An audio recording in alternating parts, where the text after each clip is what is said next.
Iran America के बीच जारी कूटनीति इस कदर उलझ गई है कि अब दावों और बयानों पर भरोसा कर पाना मुश्किल हो रहा है। एक तरफ ट्रंप दावा करते हैं, दोनों पक्ष कई बिंदुओं पर सहमत हो चुके हैं, तो दूसरी तरफ पल भर में ही चेतावनी जारी हो जाती है। लेकिन ईरान की तरफ जारी होने वाले बयान ये बताते हैं कि इस कूटनीतिक संवाद में कुछ तो कमी हमेशा ही रह जाती है। आखिर कहाँ रह जाती है कमी और कैसे बनता है कूटनीतिक संवाद से भ्रम, इस रिपोर्ट में देखिए। ट्रुथ सोशल पर उन्होंने लिखा कि ओबामा ने ईरान से जो परमाणु समझौता किया वो समझौता इतिहास का सबसे बुरा सौदा था। इसी समझौते ने ईरान को परमाणु बम का रास्ता दिखाया, लेकिन हमारा समझौता इससे बिल्कुल विपरीत है। जब तक दोनों पक्ष राजी नहीं होते, नाकाबंदी जारी रहेगी। स्नीम न्यूज के अनुसार यूएस को समृद्ध यूरेनियम सौंपने का दावा झूठा है। ईरान HEU भंडार सौंपने पर सहमत नहीं है। अमेरिका खुद वार्ता में बाधा डाल रहा है। जब तक संपत्ति रिलीज होने का पहला चरण शुरू नहीं होगा, ईरान लाल रेखा से पीछे नहीं हटेगा।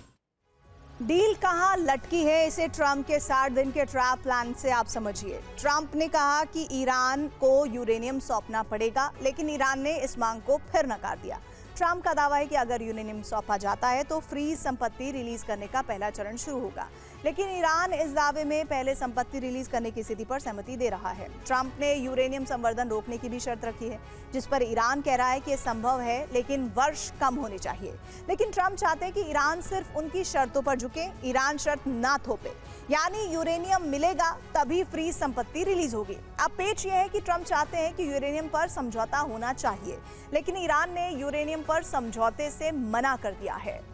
मुस्तफा खामनेई एक ऐसे गुप्त बंकर में छिपे हैं जिन्हें तलाशने में अमेरिकी खुफिया एजेंसियां भी नाकाम हैं। ना तो उन्हें कोई सैटेलाइट ट्रैक कर पा रहा है, ना ही उनके इंटरनेट इस्तेमाल की कोई जानकारी मिल रही है। यूएस ईरान की डील फाइनल न होने का सबसे बड़ा कारण है संवाद में देरी, क्योंकि ईरान की तरफ संवाद मुज्तबा खामेनेई संदेश के माध्यम है और फिर से एक संदेशवाहक यानी IRGC के चीफ अहमद वाहिदी आगे पहुंचाते हैं। दावा है कि ये संदेश राष्ट्रपति मसूद पेज़ेश्कियान के पास पहुंचता है और फिर वो अपने वार्ताकार दल को मुज्तबा का संदेश देते हैं। यही संदेश ईरान के वार्ताकार मध्यस्थ पाकिस्तान तक पहुंचाते हैं और पाकिस्तान ये संदेश अमेरिकी वार्ताकार दल तक पहुंचाता है।